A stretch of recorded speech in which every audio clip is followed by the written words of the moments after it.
All right, today we're going to check out this Ego Power, EGWO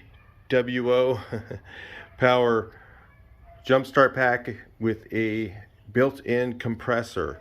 So if you see here, it has a little compressor hose and a gauge on this side, 2000 amp hours, I'm pretty sure, and that's a 12-volt jump starter. It comes in this nice package. Let's look inside here. It actually came in that box, but we will spare you the unboxing. So inside the bag were this thing.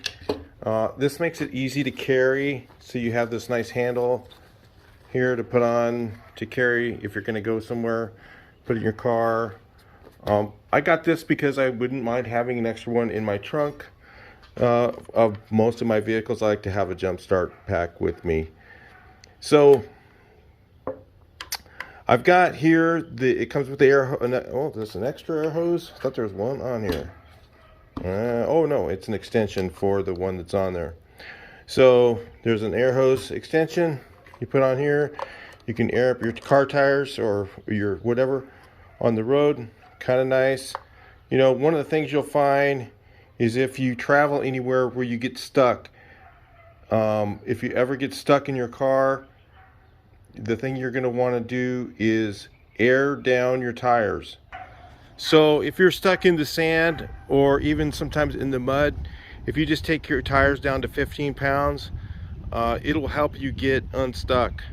Because what happens is your tire will drive over things and it will help give you more traction, because you have this flat part of your tire. When it's down like that, where it's flat, has more surface area on the road, gives you better traction.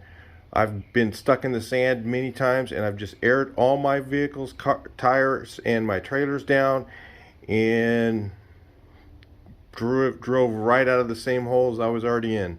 So, and got completely stuck. So, having a pump in your car is a huge plus, and especially if it's not one of those ones that plugs into your cigarette lighter, where you get to plug in your cigarette lighter, you're kind of a long ways away. And it's kind of a hassle, and it's kind of nice to have one that's self-contained. So this one shows 75% charge. There's your pump. You've got here a wall plug in, so that if you're going down the road and you just want to, if you used it and you ran it down, you could just go ahead and plug it in your cigarette lighter. All contains in this bag. So I've got it hooked up to the tire. It was at 25 pounds when it started. And you can see it's moving up pretty quickly. Get you guys up a little closer. It's moving up pretty quickly. It was at 25 pounds. It's been on there about 20-30 seconds.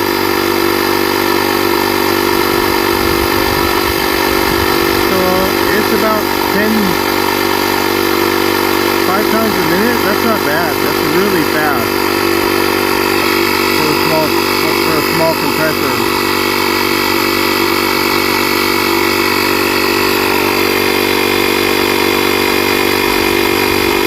That's at about what, 30 right there? 30. Go ahead and take this one up to 32. So that's that. Boy, that aired up pretty quick for a small compressor that's cordless. So that's pretty good. I like it. Got the tire aired up. It's a little hard to get off. It's still new. It's gonna take 2 hands. So I have another one like this that I have in my bus. I think it's the same one, but they offered me this, and I thought, wow, I could love to have 2 of them. So yeah, I don't mind reviewing this. So it's got 75% charge. I'll show you a couple different things you can do to charge it as well. So this other company, RockPal, sent me out this cool solar panel, and boy, does it work great to charge up your batteries. Then I don't have to plug in the wall, use my own energy. I'm just using the power of the sun. And if you can see right here, it's charging it. In fact, even on a cloudy day like today, it charges it pretty quick. It'll charge it up in a couple of hours. Just leave it out here and let the sun do its job. Well, I don't know if you could hear me during the time when this thing was running, but man, I'm pretty impressed with how quickly that thing aired up that tire. It took it up from 25 to 35 pounds, and I'm going to say about a minute at the most, maybe minute and a half, at 32 pounds, where I took it off.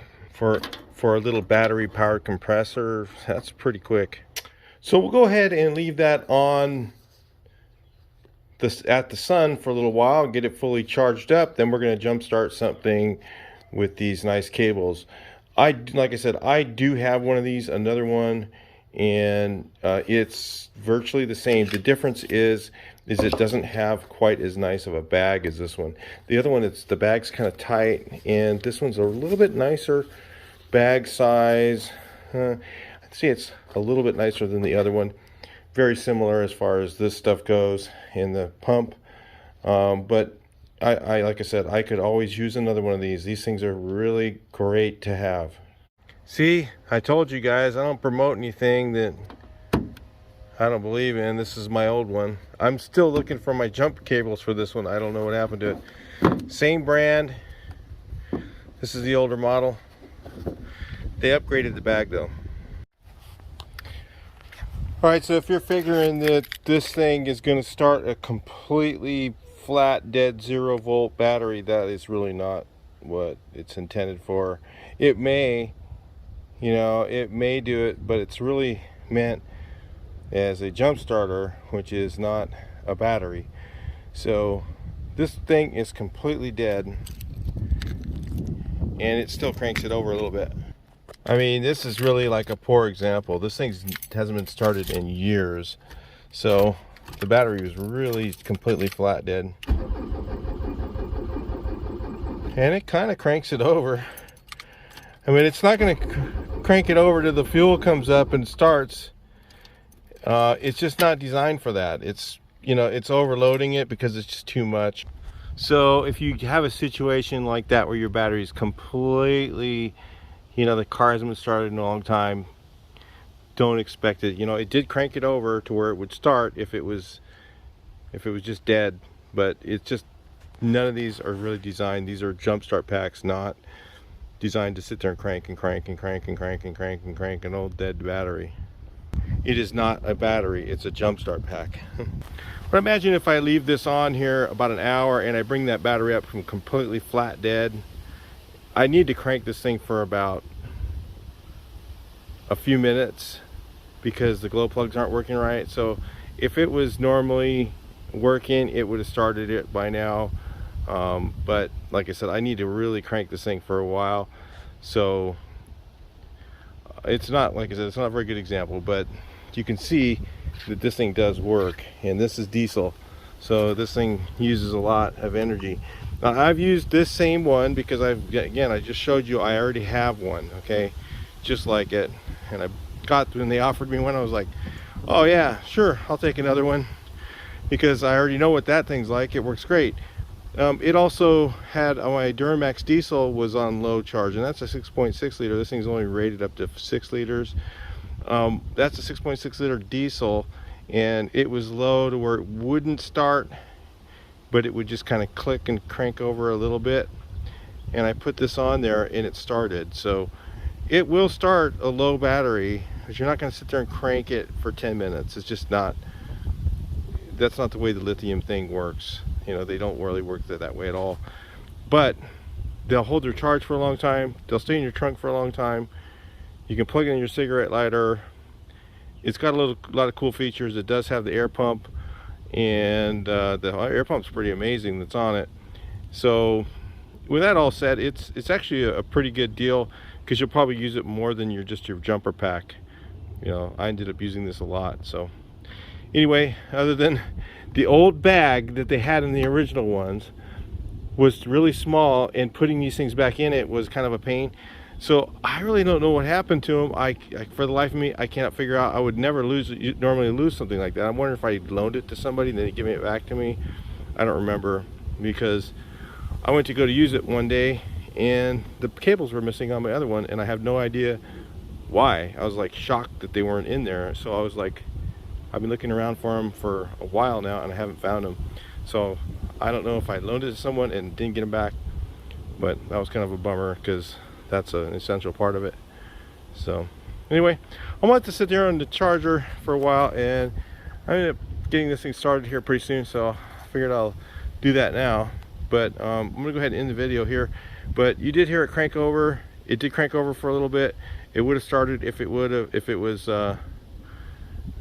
running. It's not running. I haven't ran this truck in many years sitting here, so like I said, it's a poor example. Anyway, I'll talk to you next video. Hopefully you like this thing and find that this thing is really kind of good. Like I said, it's my second one.